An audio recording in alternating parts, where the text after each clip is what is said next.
ನಾಳೆ ಒಂದೇ ದಿನ, ಬಟ್ ನಾಡಿದ್ದು ನಿಮ್ಗೆ ಹಾಲು ಸಿಗಲ್ಲ. 2 ದಿನ ಹಾಲು ಮಾರಾಟ ಸಂಪೂರ್ಣ ಬಂದ್ ಆಗ್ತಾ ಇದೆ. ಜುಲೈ 23 ಮತ್ತು 24ನೇ ತಾರೀಕು ಹಾಲು ಮಾರಾಟ ಬಂದ್. ಬೇಕರಿ ಮತ್ತು ಕಾಂಡಿಮೆಂಟ್ಸ್ ನಲ್ಲೂ ಕೂಡ ನಿಮ್ಗೆ ಹಾಲು ಸಿಗಲ್ಲ. ಕಪ್ಪು ಪಟ್ಟಿಯನ್ನ ಧರಿಸಿ ಹೋರಾಟಕ್ಕೆ ವ್ಯಾಪಾರಿಗಳು ಈಗ ನಿರ್ಧಾರವನ್ನ ಮಾಡಿದ್ದಾರೆ. ಜುಲೈ 25ರಂದು ಫ್ರೀಡಂ ಪಾರ್ಕ್ ನಲ್ಲಿ ಪ್ರತಿಭಟನೆಯಲ್ಲಿ ಸಾವಿರಾರು ಮಂದಿ ಭಾಗವಹಿಸ್ತಾರೆ. ಕಾರಣ ಏನು ಅಂತ ಹೇಳಿದ್ರೆ ಅದೇ GST ತಲೆನೋವು. ಒಬ್ರಿಗೆ 40 ಲಕ್ಷ ಕಟ್ಟಿ ಕೋಟ್ಯಾಂತರ ರೂಪಾಯಿ ಕಟ್ಟಿ ಟ್ಯಾಕ್ಸ್ ನ ಅಂತ ಹೇಳಿದಾರಲ್ಲ, ಇದರಿಂದ ಸಿಡ್ದಿದ್ದಾರೆ, ಅಸಮಾಧಾನ ವ್ಯಕ್ತಪಡಿಸ್ತಾ ಇದ್ದಾರೆ. ಹಾಗಾಗಿ ಕಪ್ಪು ಪಟ್ಟಿಯನ್ನ ಧರಿಸಿ ಹೋರಾಟ ಮಾಡಕ್ಕೆ ನಿರ್ಧಾರ ಮಾಡಿದ್ದಾರೆ. ನಾಡಿದ್ದು ಮತ್ತು ಆಚೆ ನಾಡಿದ್ದು ನಾಳೆ ಇರುತ್ತೆ.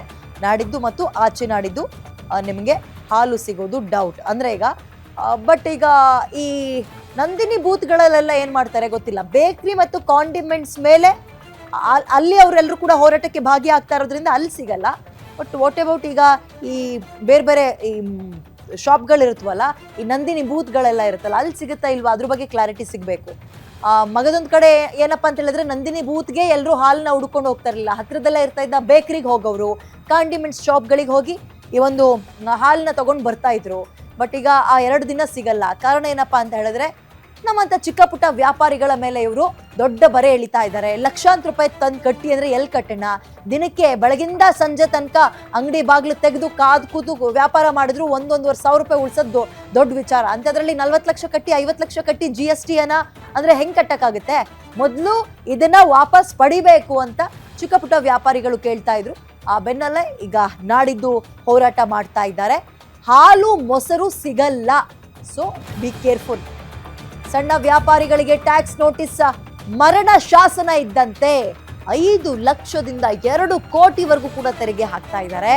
ಮಾಹಿತಿ ಕೊಡದೆ ಏಕಾಏಕಿ ಈ ರೀತಿಯಾಗಿ ನೋಟಿಸ್ ಕೊಟ್ಟಿದ್ದಾರೆ. ರಾಜ್ಯದ ಅಭಿವೃದ್ಧಿಗೆ ತೆರಿಗೆ ಅತ್ಯವಶ್ಯಕ, ಆದ್ರೆ ಹೂವು ಹಣ್ಣು ಹಾಲು ಮಾರೋರ್ಗೂ ನೋಟಿಸ್ ಕೊಟ್ಟಿದ್ದೀರಿ ನೀವು. ಬಡವ್ರ ಮೇಲೆ ಬ್ರಹ್ಮಾಸ್ತ್ರವನ್ನ ಪ್ರಯೋಗ ಮಾಡ್ತಾ ಇದ್ದೀರಿ.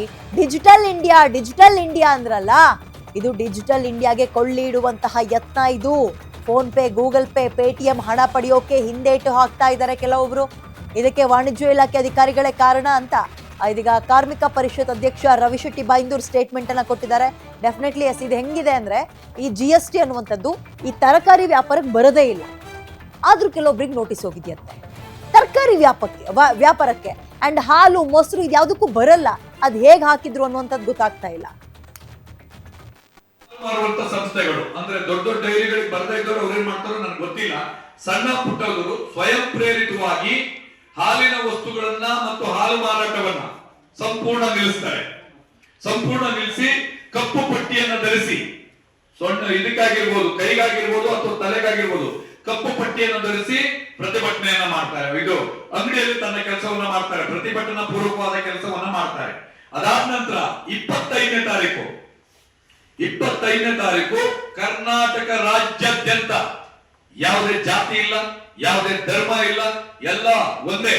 ಸಣ್ಣ ಪುಟ್ಟ ಉದ್ಯಮಿಗಳು ಅವರೆಲ್ಲರೂ ಕೂಡ ಫ್ರೀಡಂ ಪಾರ್ಕಿಗೆ ಬಂದು ಬೆಳಗ್ಗೆಯಿಂದ ಪ್ರತಿಭಟನೆಯಲ್ಲಿ ಪಾಲ್ಗೊಳ್ತಾರೆ. ಲಕ್ಷಾಂತರ ಜನ ಬರ್ತಾರೆ, ಎಲ್ಲರೂ. ಈಗಾಗಲೇ ಕೆಲವರಿಗೆ ಟ್ಯಾಕ್ಸ್ ರಸೀದಿ ಬಂದಿದೆ, ನೋಟಿಸ್ ಬಂದಿದೆ, ಕೆಲವರಿಗೆ ಬರ್ತಾ ಇದೆ. ದಿನಾನು ಕಳಿಸೋದು ಮಾಡ್ತಾನೆ ಇದ್ದಾರೆ. ಪ್ರತಿಯೊಬ್ಬರನ್ನು ತೆರಿಗೆ ವ್ಯಾಪ್ತಿ ಮಾಡಿದ್ದಾರೆ. ನಮ್ದು ಒಂದೇ ಡಿಮ್ಯಾಂಡ್, ನಮ್ದೇನ್ ಜಾಸ್ತಿ ಇಲ್ಲ. ಏನು ನಿಮ್ಮ ತಪ್ಪಿನಿಂದ 2021ರಿಂದ ನಿಮ್ಮ ತಪ್ಪಿನಿಂದ ನೀವು ನೀಡಿದ ಮಾಹಿತಿಯ ಕೊರತೆಯಿಂದಾಗಿ, ನೀವು ಮಾಹಿತಿನೇ ನೀಡಿಲ್ಲ, ನೀವು ನೋಟಿಸೇ ಕಳಿಸಿಲ್ಲ, ನಿಮ್ಮ ತಪ್ಪಿನಿಂದ ಆದ ಸಮಸ್ಯೆಗೆ ನಾವು ಹಾಳು ಮಾಡ್ಕೊಂಡು ಬದುಕಿದೀವಿ. ನೀವು ಬಿಲ್ ತಗೊಬನ್ನಿ ಅಂದ್ರೆ ನಾವು ಎಲ್ಲಿಂದ ತರೋದು? ಈಗ ನಿಮ್ಮ ಹತ್ರನೂ ಬಿಲ್ ಇಲ್ಲ, ನನ್ನ ಹತ್ರನೂ ಇಲ್ಲ. ಅದಕ್ಕೆ ಅದು ಬೇಡ. ಇದನ್ನ ಸಂಪೂರ್ಣವಾಗಿ ನೋಟಿಸ್ ಗಳನ್ನ ಹಿಂಪಡೀರಿ. ನಿಮಗೆ ನಾಳೆ ಸಂಜೆವರೆಗೂ ನಮ್ಮ ಗಡುವಿದೆ. ನಾಳೆ ಸಂಜೆ ಒಳಗಡೆ ನೀವು ಸಂಪೂರ್ಣವಾಗಿ ಹಿಂದೆ ಪಡೆದು ಆಮೇಲೆ 26 ಮತ್ತು 27ನೇ ಸಾಲಿನಲ್ಲಿ ನಾವೇ ಬಂದು ನಿಮ್ಮಲ್ಲಿ ನೋಂದಣಿ ಆಗ್ತೀವಿ. ಹಾಲು ಮಾರುವಂತ ಸಂಸ್ಥೆಗಳು ಅಂದ್ರೆ ದೊಡ್ಡ ದೊಡ್ಡ ಡೈರಿಗಳಿಗೆ ಬರ್ತಾ ಇದ್ದವರು ಅವ್ರು ಏನ್ ಮಾಡ್ತಾರೋ ನನಗೆ ಗೊತ್ತಿಲ್ಲ.